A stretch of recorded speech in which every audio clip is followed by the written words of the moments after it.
Transition Tuesday. I'm Jane. This is Joe. Still on the road to recovery. Joe said that he would volunteer to hold the signs. I got a comment that I wasn't doing a good job last week with holding up the signs and you couldn't see the whole sign. So that is our goal for today, is for you to be able to see these signs. Thanks for the feedback, everybody. Today we're talking about transition translations. I'm going to kind of go through a couple of terms. We'll do a few more of these, but we just thought this might be a good thing to do for those of you who are embarking on your transition planning. You hear people in IEP meetings, individualized education plan, in your school meetings, just spouting off the alphabet, and you may not know what those terms mean. Or if you have a family member who has a child and they're spouting off these things and you're clueless about what they are, or if you are new to the disability community, maybe a loved one is having some disability issues that you have never experienced before and this is all new to you, we're here to help. So ADA, Americans with Disabilities Act, that is the federal law that makes access to public places the law for people with disabilities. Two sections that you should know about: 504, that relates to school access to facilities, and 508, that relates to everything on the internet. Very important to know those things. Aging out. So this isn't an acronym, but it is a term that you may not have ever heard before. What this refers to is the age when a student is no longer eligible for school services. It doesn't have to be school services. It could also be program services, pediatric program services, age out at 18, 20, 21. Schools in Georgia age out on the semester of your 22nd birthday. So you can go to school if you're a student with disabilities until the semester of your 22nd birthday. So Joe is turning 21 this coming August of 2022. And so he will be able to, he's attending school this year as a 20-year-old, and he will be able to attend school next year as a 21-year-old, but then the following year he will age out. In Georgia, BHDD, the Department of Behavioral Health and Developmental Disabilities.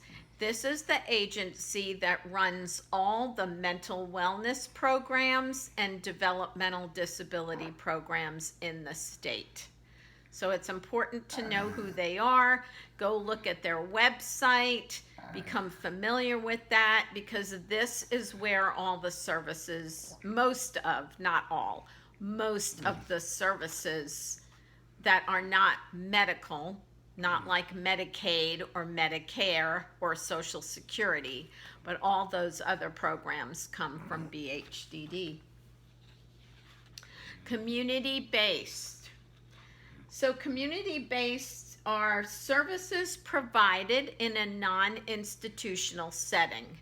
So that means home, in like a day services program or a group home, or anything that isn't in a hospital, nursing home, something like that.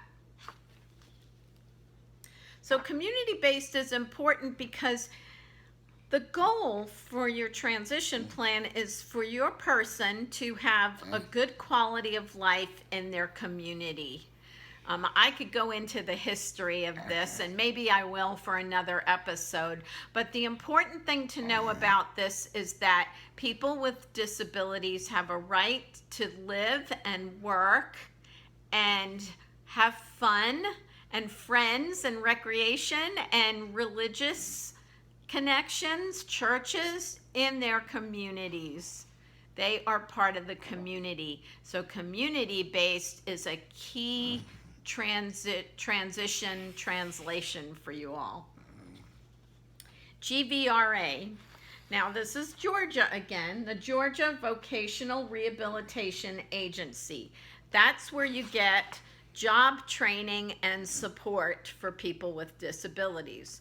So this could be something that you sign up for because you've had an injury at work and you need to be retrained.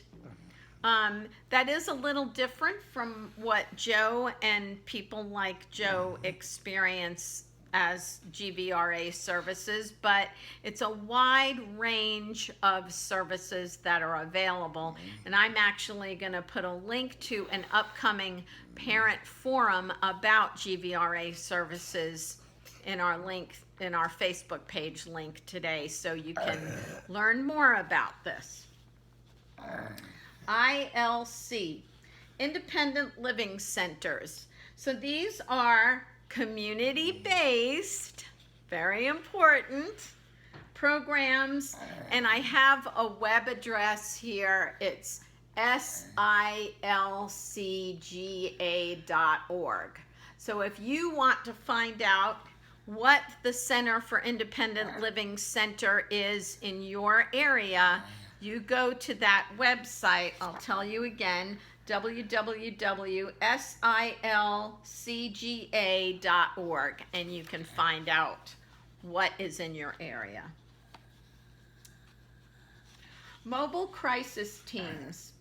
These are professional teams which can include counselors, psychologists, law enforcement, and other agencies to come to you in a crisis. So this could be a mental health crisis. This could be a developmental disability crisis.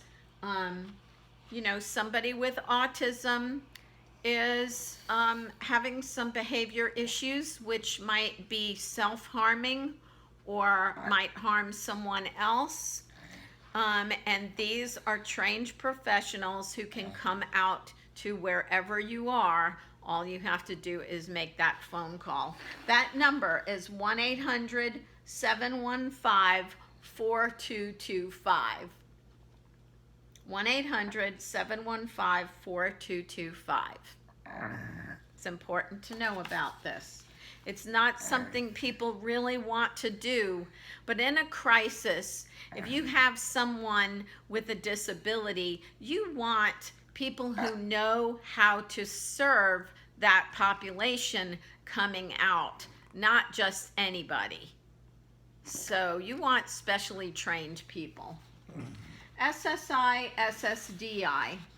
So these are the two different kinds of Social Security. One is supplemental, and that is for people like Joe who have disabilities that require them to have disability-related services, income services. And then there's disability insurance. That's short-term, and that is for somebody who has an injury that can't work and needs Social Security income to support them until they can get back to work. And then here comes the W, the waiver. You've heard me talk about this a bunch of times. Medicaid waivers. So Medicaid waivers are a range of services and programs. Some of them are for children and some of them are for adults, and they help people with disabilities get services that are not based on your income, but based on your level of disability. So Joe has a comp waiver, and that provides him with supports in the form of caregivers and other people who can help him be in community-based programs and services. So that's why the waiver is important. So Joe's having a rough morning. He's had a couple of rough days in our recovery process from his surgery. He didn't want to do this video today, but I kind of mama pushed him into it. So he agreed to hold the signs. Thank you for putting up with me, Joe. You're a good guy. Well, I hope these definitions helped you. If you have any questions or comments, please share them with us. Subscribe to our YouTube channel, Transition Tuesdays with Jane and Joe, and we will see you next time. Hopefully my co-host will be feeling better. Thank you. Bye.